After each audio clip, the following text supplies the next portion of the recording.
Welcome to Healing the Spirit, a space where we awaken our creativity, deepen our connections, and remember who we are through the lens of astrology, archetypes, and art making.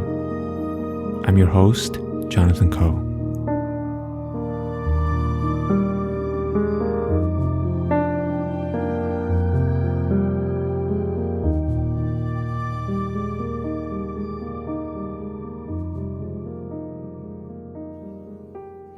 Hello, welcome to the very first episode of Healing the Spirit.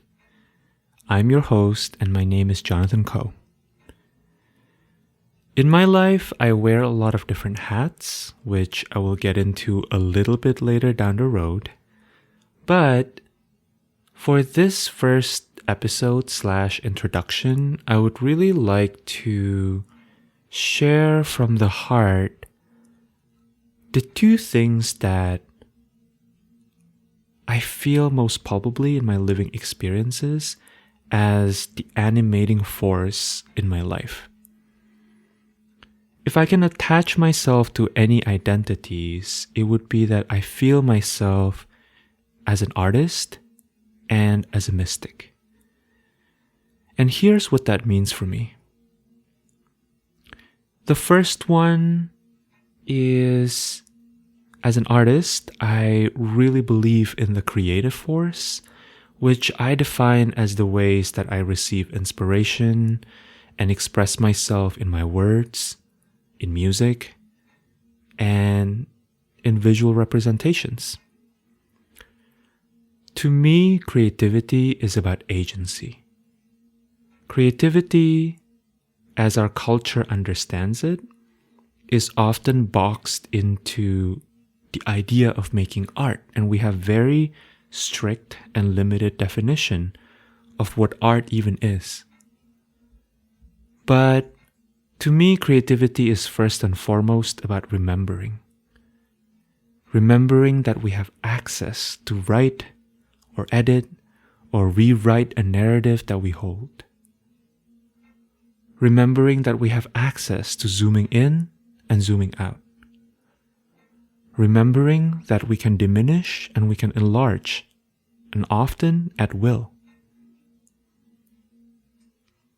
To me, creativity is about saying, I know I have way less access to power, to resources, and to connection than I would ideally like to have. But at the same time, I'm open to the possibilities that I have way more access to all of those things than I give myself credit for. What am I not seeing? To me, creativity is about saying, I'm not just a character in a play.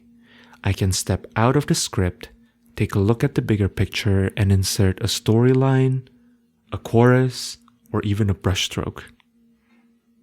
That to me is creativity. That to me is authorship. The second is my connection to the numinous. And I understand that this is tricky territory, right? This is the everything and the nothing. This is the greater force that animates and mobilizes us as living beings. It's the dimensions of the protectors, the guardians, the nurturers of whatever it is that we understand as the cycle of life and death. For some people, they call it God. Others still call it the Big Bang. Others call it the quantum field or the Akashic records or the web of ancestors. My sense is that the name itself, or the name that we ascribe to it, doesn't matter as much as our relationship with it. And so the crux about this piece lies in connection. To me, the numinous is that which connects all of us. So to bring this point out from the abstract field and maybe more into what we can digest, let's look at our relationship. The relationship between you, the listener, and me, the speaker. You're listening to this right now through a chain of profound relationality. Now, to grossly oversimplify, basically the chain started with me, right? In my apartment, speaking into my microphone, which was probably created in a factory somewhere by the hands of some very skilled people, designed by some very smart people. I then uploaded it into my computer, then to a digital distributor somewhere on the internet that gets this little piece of audio from my mouth into your ears. In other words, just in this little podcast, that is one podcast episode among many that I will be creating, and one podcast among millions maybe of podcasts out there, we are connected across time, dimension, and space. Because you're listening to this at least a few days after I recorded this, right? How many people, how many devices, how many beings play their own fractal roles in me being able to deliver this message to you and you being able to receive from me? My sense is that collectively we are now in a moment of time when it is a lot easier for us to fall into despair. It's a lot easier to point out where things have gone wrong in our lives, both personally and collectively, than it is to see the wonder, the magic, the miracles of how each and every moment of our lives are woven into being. Now, I'm not saying that our feelings of sadness, anger, or despair, I'm not saying they're not real. I'm not saying they're not valid.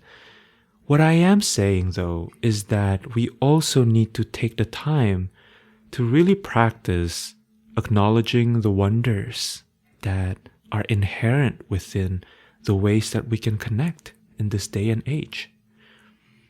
To me, this is the numinous. The numinous consists of you, the listener, of me, the sender of this message, and all of the massive and the tiny beings that collaborate, corroborate, and collude to make our connections possible. The numinous is within us and outside of us and everywhere around us.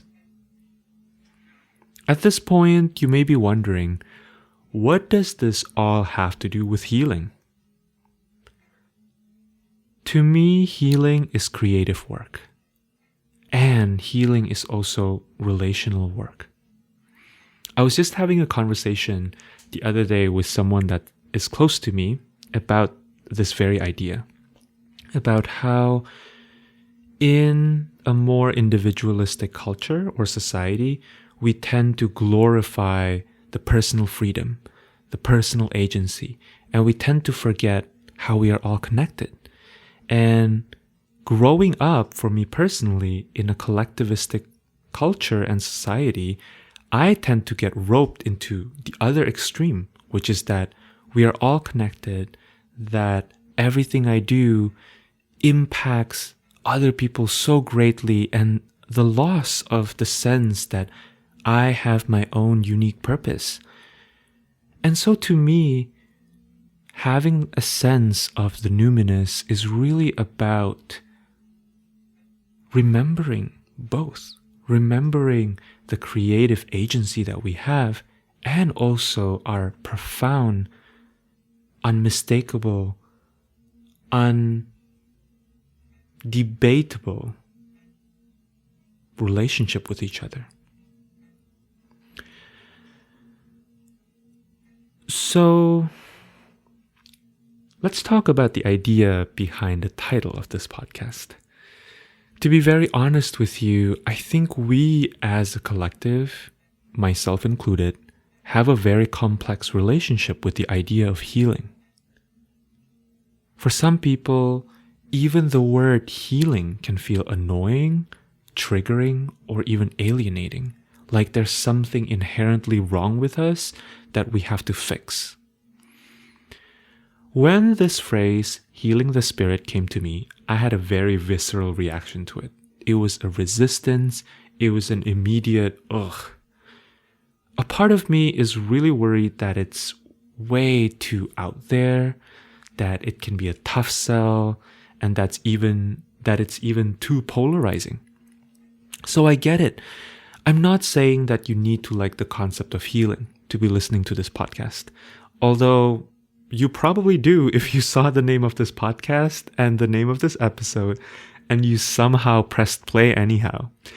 But I think there's something about that concept of healing that speaks to a deeper part of us.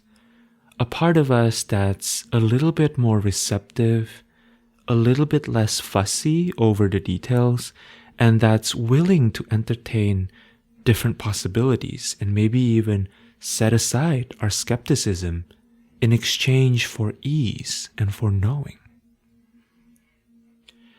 I want to share a little bit about my own personal journey. In 2019, I released my music into the world for the very first time. At that point, it was a lifelong dream of mine to release my own music into the world. That album that I wrote was my baby. I had written, recorded, sang, and even produced that album for about 4 years by myself in isolation prior to the release. And after releasing that album, I got some really kind and really supportive feedback from my family, my friends, and even some strangers on the internet. But somehow that process didn't change my life in the ways that I was hoping for. If you are an artist or you're a creative of some sort, I think you know exactly what I'm talking about, especially if you had the experience of releasing your creative work out into the world. Releasing our creative work is such a weird and wondrous experience. On the one hand, as someone who is also a realist and a pragmatist, I knew that I wouldn't blow up. I'm putting air quotes here, right? Like I knew I wouldn't go viral necessarily. I honestly had set my expectations pretty low. As long as a handful of people found my music meaningful, I told myself that's enough for me. But on the other hand, I would be lying if I didn't admit that I had fantasies about becoming a world-class musician, about touring all over the world, about seeing my name on a billboard in Times Square. Well, none of that happened. And I began to question everything that I thought I knew as true. Looking back, I'm really grateful for that moment of disappointment because I think that was really the moment when healing happened for me. Because that was also the moment that I relaxed my grip on reality. Now, my healing process is definitely a long one, and it's definitely didn't happen overnight, but I can see that my disappointments played a role in leading me to suspend my belief of what's real and what's not.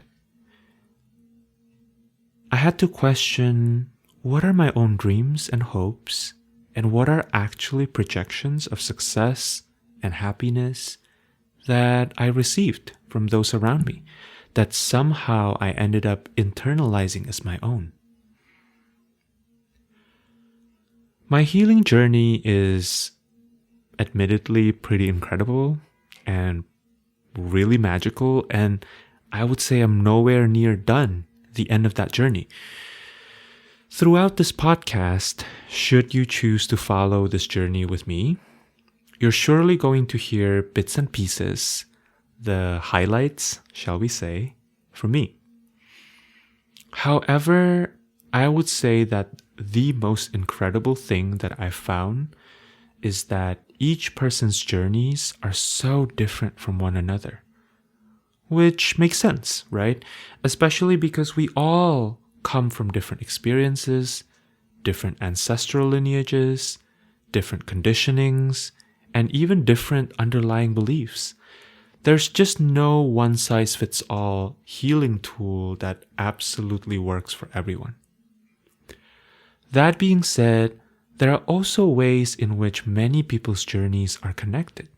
There seems to be a thread that connects us, or at least some of us, in many ways.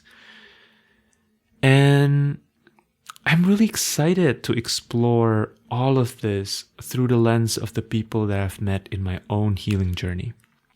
I have to be honest that prior to starting this healing journey, or whatever you want to call it, I had a really hard time with feeling like I don't really fit in. I grew up dealing with a lot of bullying.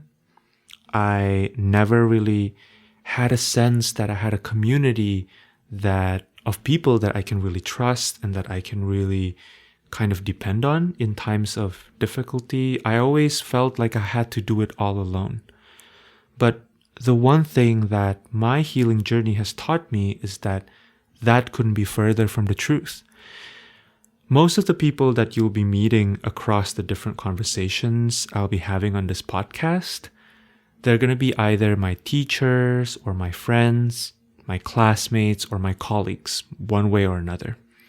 And I hope that in listening to the stories of others who took the courageous act of really claiming their healing journeys, you will also begin to listen to what it is that wants to brew within you, within your own intimate container as the unique being that is you. I should mention too that primarily I work through the lens of astrology, through tarot, through energy work, and of course, through art making. But as I hope will be apparent through the different conversations and discussions that we have here, I believe that these modalities are tools towards healing, revitalizing, and reconnecting. Personally, I don't believe that these tools themselves are really the essence or even the point of our healing journey. In other words, these tools are the actors, and you or something deeper within you, around you, or even connected to you, which perhaps we'll just call spirit. You are the director. Your spirit is the director here. To continue on with that metaphor, if you are making a film together, the actors will certainly help you convey the story, but they don't really stand on their own, do they? My experience with these modalities is that you are not at the mercy of them. It's not that, whoa, Mercury is in retrograde and all these bad things are happening to me because Mercury hates me, right? But to me, the point of working with these modalities is to remember our creativity and the opportunity that we have to co-create with them. The real force of creativity is still and always within you. But to me, the tools also help us create frameworks that can make the journey more fun, more exciting, and more rich. So I guess, I've gone for quite a bit without really saying my sun moon rising. So I'm just going to say it right here. I'm a Pisces sun, Gemini moon, Virgo rising. I don't know if you can tell, but my Virgo rising is really wanting to know, what is the format of this podcast? How am I releasing these episodes? Well, the format of this podcast is still emerging, but in some of the first conversations that I've recorded for you and that I will be releasing pretty much, right away or within the span of a few days of this first episode, is you'll see that the primary theme is future language. The idea behind future language is actually inspired by an experience that I had in an astrology course that I took with one of my teachers, Sabrina Monarch. At the end of that astrology intensive, we all were given the opportunity to read each other's charts, and honestly, it was an experience that I will never forget. As someone who's always thought of themselves as an empathetic person, I always thought that I was a good listener. But when my classmates shared their life stories and the rest of us was tasked with contextualizing their life stories through the lens of their astrological birth chart, there was something super special that emerged from that space. There was deep connection, there was deep understanding, and I would even argue deep healing that happened when we were all communally, as a community, tuning into this language of astrology. It's honestly pretty wild because we were all still the same people, right? We were all tuning into Zoom from the comfort of our homes in the middle of a global pandemic, but somehow something about that language helped connect us in ways that felt so effortless and so genuine.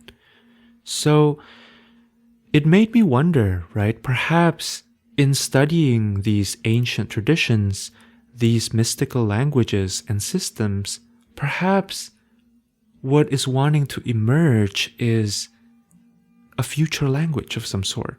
Like perhaps a different way of contextualizing what it means to be human, and to the opportunity too to build a new vocabulary that we perhaps haven't really considered before. So all of that is to say that you may hear me ask my guests here and there about the idea of future language. And the reason for that was because at the time of recording some of these conversations, especially the ones that I recorded earlier, future language was the original name that I had for this podcast. And obviously, skip to the end, that I ended up picking a totally different name. And I think in one of the episodes, I would really love to share a little bit about my story coming into this podcast, and titling it Healing the Spirit. And I will also look forward to be sharing a little bit about my own creative process behind preparing for these interviews, and just kind of what goes on behind the scenes, maybe, if that feels right. Also, for these first few conversations, I'm planning to release a bunch of them kind of around the same time. And the reason for this is because I personally love binge listening to different podcasts, especially if I enjoy them. And I would like to make sure that you, as the listener, also have the option to binge listen if that's what you want to do. I'm not sure what I will do with future episodes that I will be recording beyond the first 12, 13 episodes that I will be releasing here. But if you have thoughts, ideas, or feedback, I would love to hear from you. You can reach me through my Instagram DM. I don't know if I'm going to regret saying that, but I will share with you my contact information in the show notes. All right. I think that's it from me for now. I am really proud of myself for getting through this first solo episode. They're totally different than me having conversations with other people, which tend to just flow so beautifully and so effortlessly. But yeah, I'm really proud of myself for doing this. Okay. But I know that you all keep hearing the same thing from all the podcasters that you listen to. But seriously, I would love and appreciate it so much if you could subscribe to this podcast, and if you could leave a 5-star or a positive review in case this podcast resonates with you, or if it's serving you in some way. I have no idea how all of this algorithm works since I'm pretty new at podcasting, but I've been told that they really help.